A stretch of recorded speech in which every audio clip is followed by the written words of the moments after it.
Imagine standing on a wooden platform, hands tied behind your back, a rope around your neck, and knowing that every single person in that crowd came just to watch you die. She was only 22 years old. She had once been a simple tramway conductor. So how did she end up here, swinging from a public gallows in front of thousands of cheering witnesses? This is the story history tried to bury, and it will haunt you long after it ends. The year is 1923. In a quiet German town called Neuteich, on the shores of the free city of Danzig, a baby girl is born. Her name is Elisabeth Becker. Her parents are ordinary German people. Her childhood is ordinary. Her dreams are ordinary. She grows up playing in the same streets as every other child in her neighborhood. There is nothing, absolutely nothing about young Elisabeth that would suggest she would one day become one of the most condemned women in post-war history. But then, something begins to change. In 1936, at just 13 years old, Elisabeth joins the League of German Girls, the female branch of Hitler's youth movement. She is young. She is impressionable, and the Nazi machine is very, very good at shaping young minds. Week after week, she is fed a steady diet of propaganda, loyalty, and blind obedience to the Third Reich. By the time she is a teenager, she does not question the regime. She believes in it. Years pass. Elisabeth grows up, takes on ordinary jobs. She becomes a tramway conductor in Danzig, then works for a local firm, then assists in agriculture. On the outside, she looks like any other young German woman just trying to survive the war years. But the war is changing everything around her.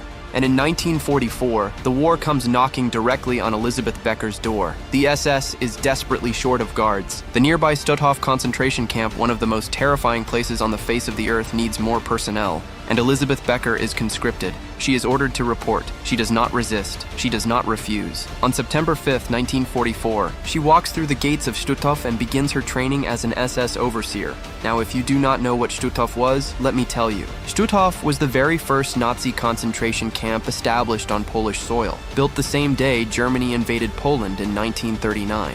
By the time Elisabeth Becker walked through its gates, tens of thousands of human beings had already been worked to death, starved, beaten, shot, and gassed within its walls. Entire families had been torn apart there. Mothers had been separated from their children. The air inside that camp reeked of suffering and death. And Elisabeth Becker, the girl who once collected tramway tickets, was now one of its guards. What happened next is where the story turns truly dark. As an overseer in the SK3 women's camp, Becker held extraordinary power over prisoners who had absolutely nothing. These women Jewish prisoners, Polish resistance fighters, Soviet civilians were starving skeletons wrapped in striped uniforms. They were terrified, they were broken, and they were entirely at the mercy of women like Elisabeth Becker. Survivors would later testify about the cruelty they endured at the hands of the female overseers, the beatings, the selections, the casual brutality that became routine in that place. And then came the selections. A selection at Stutthof was a death sentence disguised as a work assessment. Guards would line prisoners up and decide this one works, that one does not. Those deemed unfit were separated from the group. They were told nothing. They did not know what was coming. But what was coming was the gas chamber. At her trial, Elisabeth Becker confessed to personally selecting at least 30 female prisoners, 30 women, 30 human beings, each with a name, a face, a family,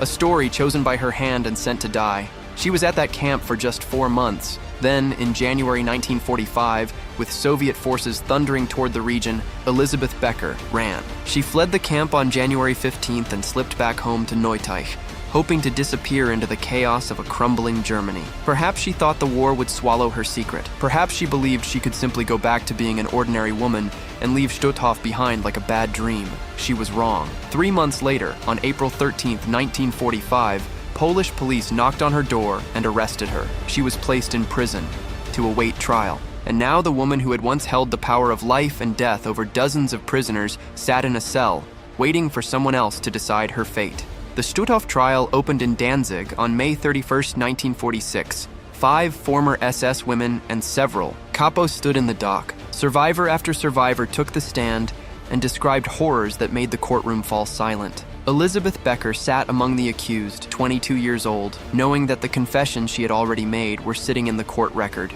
She retracted her confession. She claimed she had not knowingly sent women to the gas chambers. She wrote desperate letters to the Polish president, begging for mercy. Even the court itself recommended that her sentence be reduced. They noted she had been at the camp for the shortest time, that her crimes were less severe than those of her co-defendants Gerda Steinhoff and Jenny Wanda Barkman.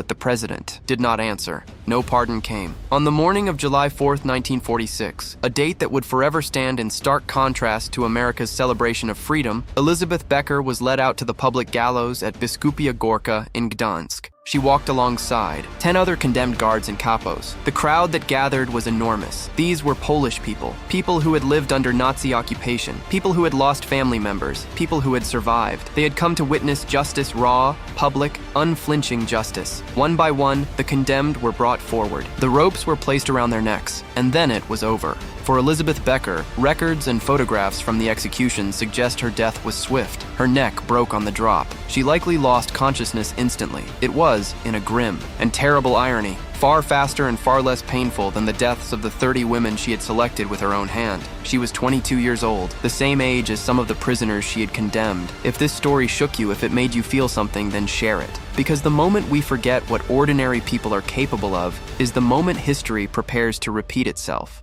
Follow for more stories that the world needs to remember.